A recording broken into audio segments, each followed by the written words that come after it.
좋아요와 구독하기는 사랑입니다. 안녕하세요. 반갑습니다. 부동산입니다. 2018년 8월 22일 수요일입니다. 자, 오늘도 부동산 뉴스 읽어보도록 하겠습니다. 좋아요와 구독하기는 사랑입니다. 자, 첫 번째 기사입니다. 지금 언론에서 부동산 시장이 되게 뜨겁고 관심도 높고 뭔가 추가적인 부동산 대책에 대한 얘기들이 자꾸 얘기가 나옵니다.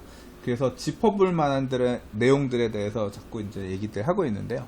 자, 보면 이 기사에서는 뭘 얘기하고 있냐면 전세 대출을 얘기하고 있습니다. 전세자금 대출이 금리가 싸고 한도도 많이 나오기 때문에 오히려 대출을 쓸 거면 전세를 얻으신 것에 대한 전세자금 대출을 뽑아서 그 돈을 갖고 부동산 투자를 하세요. 담보대출, 사는 집에 대한 담보대출을 활용하기보단 전세대출을 쓰세요. 뭐 이런 얘기를 한다는 거예요.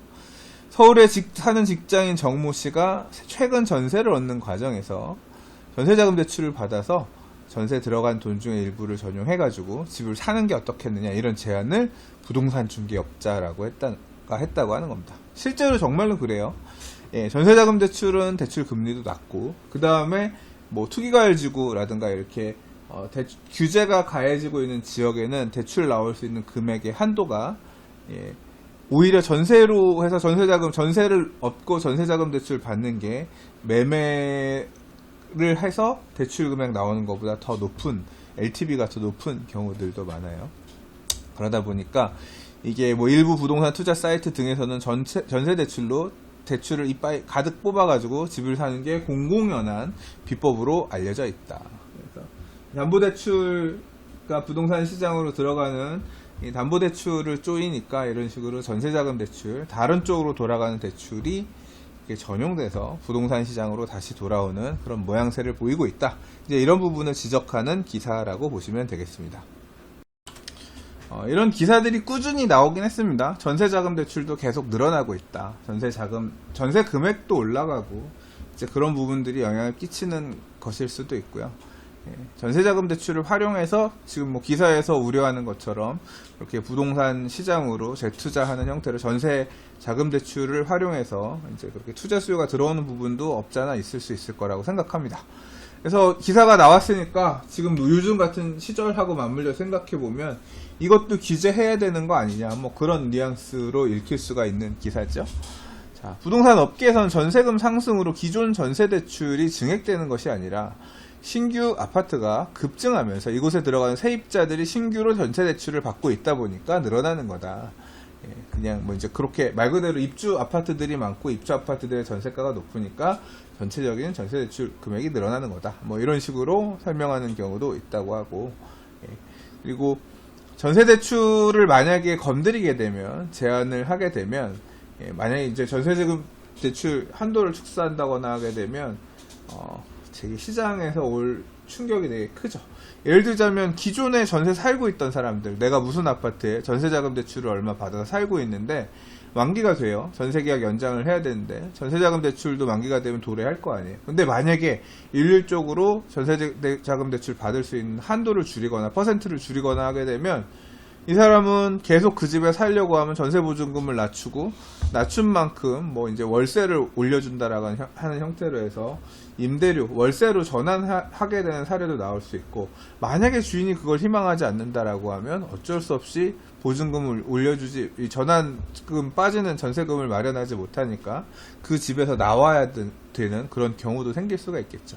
그래서 이게 참 이 전세자금 대출도 없던 시절이면 모르겠지만 제가 기억하기로는 한 2010년 정도부터 이 전세자금 대출이라는 상품이 막 본격적으로 나오기 시작했고 2010년, 11년 그때부터 이제 좀 막 익숙해지기 시작했던 것 같은데, 이미 이렇게 기존의 전세자금 대출들이 많이 지금 시장에 퍼져 있기 때문에 참 정부 입장에서도 이걸 어떻게 건드릴 거냐 좀 고민스러울 것 같습니다. 전세자금 대출은 대부분 한국주택금융공사나 주택도시보증공사, 서울보증보험 등 대출 보증을 쓰도록 되어 있고, 주택금융공사는 10월부터 전세대출 보증을 무주택자와 1주택자에게만 제공한다는 방침을 정했다라고 합니다. 국토부는 HUG의 대출 보증에도 이 방법을 적용하는 방안을 검토 중이라고 하는데요. 자, 일단은 보시는 것처럼 10월부터는 전세 대출 보증을 무주택자와 1주택자에게만 제공한다라고 해서 다주택자들은 전세자금 대출을 못 쓰게끔 한다는 얘기고, 대출 들어가는 부분을 잡겠다라는 거죠. 이런 내용에 따라서 대출이 축소되는, 이미 쓰고 있는 분들 중에서 좀 문제가 생길 수 있는 분들도 계실 것 같긴 합니다. 자, 아마 이 부동산 대책이 추가적으로 나오면 전세자금 대출 부분도 확실히 건드릴 것 같은데요. 미리 체크해 두시면 좋을 것 같네요. 좋아요와 구독하기는 사랑입니다. 자, 다음 기사입니다. 이제 부동산 규제책에 대한 얘기들이 계속 이제 어떤 게 나올까 등등 카더라들이 계속 보입니다. 조금씩 얘기해야 될 것 같아서 이제 8월 말 정도에 나온다고 했으니까 종합 부동산 대책이 나오지 않을까 싶은데요. 이번에 얘기 나온 거는 집값 오른 만큼 공시가격을 더 올리겠다는 얘기입니다. 그러니까 주택 공시가격을 많이 올리겠다. 이게 뭐 공정시장 가액 비율을 조정한다거나 아니면 뭐 세율을 올리거나 이런 부분이 아니라 집값이 많이 올랐으니까 그만큼 많이 일단 오른 부분을 반영해서 공시가격을 올리면 조세 부담이 커질 거고 집 갖고 있는 분들 입장에서는 고통스러우시겠죠. 그러니까 뭐 이제 그런 얘기인 것 같습니다. 부동산 시장에 일종의 충격을 줘서 조세 부담이 커지면 집값이 올라도 재미가 없을 수 있으니까 세금 많이 늘어날 거니까 좀 사지 마세요. 이런 시그널을 주고 싶은 얘기인 것 같죠. 정부 고위 관계자는 20일 서울과 분당 신도시 등의 일부 지역 아파트값 상승세가 심상치 않다고 판단해서 아파트 공시가격 현실화 속도를 높이는 대책을 마련 중이라고 했고요. 내년도 공시가격은 실제 가격이 오른 만큼 올릴 계획이라고 했다고 합니다. 그러니까 요거는 아마 내년도에 이제 공시가격이 올리면 사실 반영되는 그 이듬해인 내후년에 반영이 될 거고요. 이렇게 공시 가격이 올라가게 되면 제가 알기로는 이 보유세 같은 경우는 전년도 부담한 보유세의 150%를 넘기지 못하는 걸로 알고 있거든요. 그래서 뭐 아무튼 늘어나긴 늘어날 건데 사실 150%면 절 50%가 늘어나는 거예요. 올해 100만 원 냈는데 내년에 150만 원 낸다는 얘기고 올해 예를 들어 500만 원 냈다라고 하면 내년에 750만 원 내는 거잖아요. 이 보유세 늘어나는 건 사실 이 부담이 커지는 거는 참 유쾌하진 않아요. 유쾌하진 않고 사실 집을 갖고 있는 사람 입장에서 가장 유쾌하지 않은 부분이 바로 이 보유세에 대한 부분입니다. 근데 시장의 에너지가 시장의 부동산 시장에 대한 열기도 너무 크고 뭔가 적절하게 시장에 충격을 주기 위한 방법으로 보유세 언급은 정부가 할 수밖에 없었을 거라고 생각은 하고요. 아무튼 증세 카드입니다. 증세 카드고 자, 그리고 이제 반영 자체는 내년에 열리면 내후년에 실질적으로 세금이 더 내게 된다라고 이렇게 생각하면 될 것 같고요. 자, 이 사안을 갖고 사실 생각들이 다른 분들이 많아요. 공시가격 올리는 부분에 대해서 되게 기분 좋은 사람들이 있어요. 누구냐면 재건축 부담금을 내야 되는, 재건축 부담금이라고 하는 거는 재건축 초과이익 환수 제도에 따라서 시작했을 때 가격, 그 다음에 끝났을 때의 가격, 정상적인 상승분 외에 또는 이제 사업비용 들어간 거 외에 재건축 사업에 따라서 늘어난 이익에 대해서 초과 이익은 일정 금액 이상은 정부가 환수해 가겠다, 이런 게 이제 재건축 초과이익 환수제잖아요. 이 경우는 재건축 시작하는 단계에서 공시가격이 높으면 높을수록 수익이 축소되어 보이는 효과가 있기 때문에, 그래서 뭐 강남에 있는 무슨 재건축 아파트들이 공시가격 올려달라고 민원 넣고 그런 사례들 되게 많았다라는 거 부동산 TV에서 읽어드린 게 있는데, 이제 참 아이러니하지만 재건축을 추진하고 있는 초기 단계의 아파트들, 재건축 부담금을 납부해야 되는 초기 단계의 아파트들 같은 경우는 이 공시가격을 올린다는 내용이 불쾌하면서도 한편으로는 재건축 분담이 이렇게 하면 줄어들라나 생각하면서 살짝 유쾌한 그런 사례가 될 수도 있을지 모르겠어요. 근데 반대의 경우도 있죠. 지금 보시면 재산세 부담 커진 강남 마포구 공시지가를 내려달라 이의 신청을 본문을 하고 있다고 하는데, 특히 마포구 같은 경우는 269건으로 최다라고 합니다. 강남이 115건이고 성동구도 작년에 다 3배라고 하는데요. 마포구는 재개발구역 남아있는 데가 없습니다. 재건축 단지도 별로 없어요. 뭐 성산시형 아파트라든가 재건축 추진하는 단지가 있지만 사실 이제 80년대 산 재건축 단지들이 있는 지역이 서울 안에서도 굉장히 제한적이거든요. 80년대에는 아파트를 그렇게 많이 짓지 않았어요. 강남, 서초, 송파 이런 지역들 외에는 일반적으로 흔한 주택 형태가 아니었던 거죠. 그래서 마포구는 그리고 대부분 재개발 사업인데, 재개발 사업은 재개발 초과 이익 환수제 이런 제도도 없거니와 사실은 마포구의 재개발 구역들은 사업들이 거의 다 마무리됐습니다. 무슨 얘기냐? 이런 재건축 초과이익 환수 제도에 따라서 집값이 비쌀수록 좋은 어떤 혜택을 볼 수 있는 그런 단지들이 없다 보니까 대부분보다 입주가 끝난 새 아파트들인 경우들이 많다는 거죠. 그러니까 그리고 또 특히 마포구 상승률들이 엄청 높잖아요. 올해 뭐 얼마 전에 나왔던 기사들 이런 것들 보면 마포구에 뭐 올해 부동산 가격 상승률이 엄청 높았다 이런 사례들 나오고 그랬는데 실제로도 굉장히 많이 올랐습니다. 굉장히 많이 올랐어요. 자, 그래서 이렇게 많이 올랐으니까 이걸 고스란히 다 반영을 해서 내년도에 이제 뭐 그 보유세를 낸다고 하면 참 집값 오른 건 기쁘지만 세금은 똑같아요. 세금은 유쾌하지 않죠. 내야 된다고 하면. 그래서 이의 신청이 가장 많다. 그래서 269건으로 5년 내 최다 많다고 하고요. 성동구도 사실 비슷합니다. 왜 비슷하냐면 성동구도 재개발구역들 얼마 안 남았고 재건축 사업 추진하는 곳은 별로 없고 재개발구역으로 재개발 사업을 통해 지어진 새 아파트들은 엄청 많거든요. 성동구도 마포구만큼 집값들이 많이 오른 지역이죠. 그래서 성동구 지역도 이렇게 이의 신청 개별 공시가를 내려달라고 이의 신청하는 데들이 많이 있다 이렇게 보면 될 것 같습니다. 정리하자면 그래요. 재건축 초과이익 환수제도에 따라서 재건축 부담금을 내야 되는 아파트들 주민들 같은 경우는 이번 공시가 상승이 일면 씁쓸하면서도 기쁜 부분이 있는 반면에 보유세를 높여서 세금을 더 내야 되는 소유자들은 전체적으로 되게 유쾌하지 않을 거고 이제 부동산 가격 상승이 높았던 마포나 성동구 쪽들의 이렇게 공시지가를 낮춰달라는 민원이 되게 거세다 이렇게 정리하면 될 것 같습니다. 자, 보유세 부분 어떤 식으로 이번에 또 건드릴지 대책에서 어떻게 얘기 나올지 나중에 대책 나오면 또 보도록 할게요. 좋아요와 구독하기는 사랑입니다. 자, 이번 기사는 광명시의 얘기인데요. 딱 제목 타이틀이 이겁니다. 거래가 늘고 집값이 껑충 올랐다. 광명시로 투자자 몰리는 이유 해서 광명시의 8월달 아파트 거래량이 7월에 2배로 웃돌 듯이라고 해서 아파트 매물들이 엄청 거래되고 있다는 얘기고요.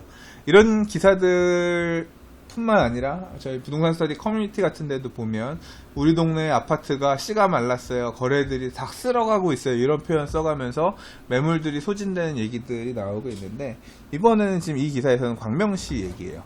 자, 경기도가 7월달, 8월달에 아파트 매매가격 변동률 보면 마이너스 0.01, 마이너스 0.02 이렇게 되다가 0.02%로 조금 반등한 반면에 광명시 같은 경우는 0.17, 0.35, 0.64, 1.05 이런 식으로 해서 급등하고 있는 모양새를 보이고 있죠. 거래량 같은 경우도 5월달 293건에서부터 시작했는데 7월에는 493, 8월에는 655건 어마어마하네요. 굉장히 1월에서 20일까지 거래량이 이렇게 많았다는 얘기인가요?